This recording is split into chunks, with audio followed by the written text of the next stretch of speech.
Hey y'all, and welcome back to my channel. Today is a fun little dump recipe. I just took some ingredients that I had in my cupboard and my refrigerator and I made something.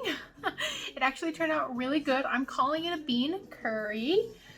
I made a quick quinoa to serve it on top of.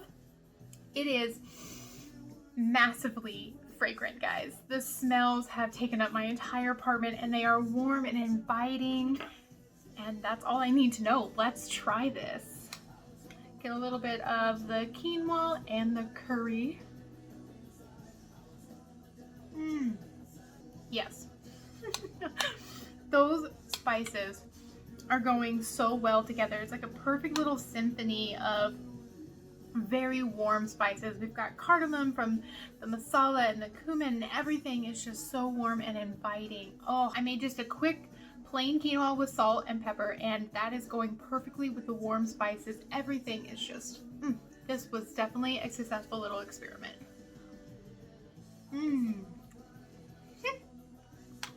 Oh, yum-mo.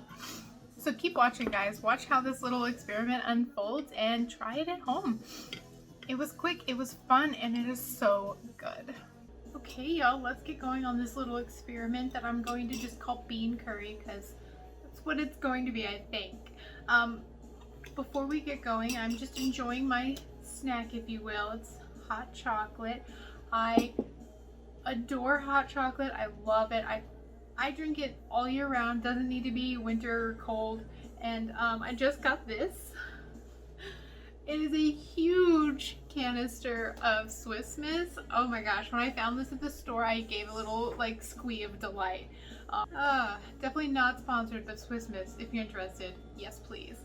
And I may be an adult, but I cannot have hot cocoa without marshmallows. And I have llama marshmallows, guys. Llamas, another thing I'm absolutely obsessed with. So let's see what these little guys look like. Ooh, they're too cute to eat. Almost. I'm still going to eat them. Aren't they adorable? Okay, let's send this little llama for a swim. Ah, yes! Oh my gosh, that's not enough though. There we go. That's better. Okay, now that I've got my snack ready, we can get going on the first step of this curry. First step is to melt 1 tablespoon of coconut oil. So that's what we're going to do. We're going to get it in our pot, which is on medium heat, and melt down that tablespoon. Okay, our coconut oil is melted, so now it's time to move on. We're going to put half a tablespoon of cumin, half a tablespoon of garam masala, and half a tablespoon of turmeric. And you want to keep a close eye on those, and we're going to cook them for a minute. Okay, it's been a minute. We're going to go ahead and add in our can of diced tomatoes. Okay, we've got our tomatoes in with our spices, and we're going to cook that for 7 minutes, and then we'll come back and move on together. Forgot a step, guys. It happens. I'm human. To our tomatoes, we want to add a tablespoon of nutritional yeast and a tablespoon of flaxseed. Now we can cook it for 7 minutes. Okay, y'all, it's been 7 minutes and our tomatoes are smelling incredible. They are done and ready to be processed. Now, I would normally just use my immersion blender, but I really want this to be a smooth and creamy tomato sauce, so I've gotten out the big blender.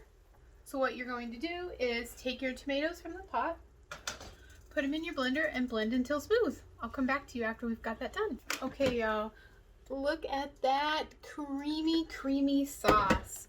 Now that you've got your tomatoes blended up, we're gonna set them aside and move on to the next step. Okay, we're going to heat another tablespoon of coconut oil in our pan and get it nice and melted, and then add some more goodies. Okay, we have our oil melted. Now we're going to add our half a cup of diced onion and cook those for 5 minutes. Okay, it's been 5 minutes and our onions are just starting to turn golden, so we want to add our tablespoon of minced garlic, and what we're looking to do is to caramelize the onions. So we're going to cook the garlic with the onions for another 5 minutes. Okay, y'all, our onions and garlic smell amazing and they are nice and caramelized, so let's move on. We're going to add our 2 cans of kidney beans, our 1 cup of veggie broth, and our super delicious spiced tomato sauce. To this, we're going to add salt and pepper. Okay, once you have all that added together, we are going to bring it to a boil, drop it to a simmer, and simmer for 20 minutes. I'll see you guys in 20 minutes. Okay, y'all, I let it simmer for 20 minutes, so add an extra 5 minutes, and I think that was the perfect decision because it is done and it is ready, and my whole apartment smells so amazing. Let's take a look. Bam! Oh my goodness, guys. It is so creamy, so spicy. It is singing with deliciousness. I made a quick pot of quinoa to go with it, so it is ready to be devoured. That's all for this one, guys. Thank you so much for watching. Be sure to like and subscribe, and I'll catch you on the next foodie adventure. Bye, y'all.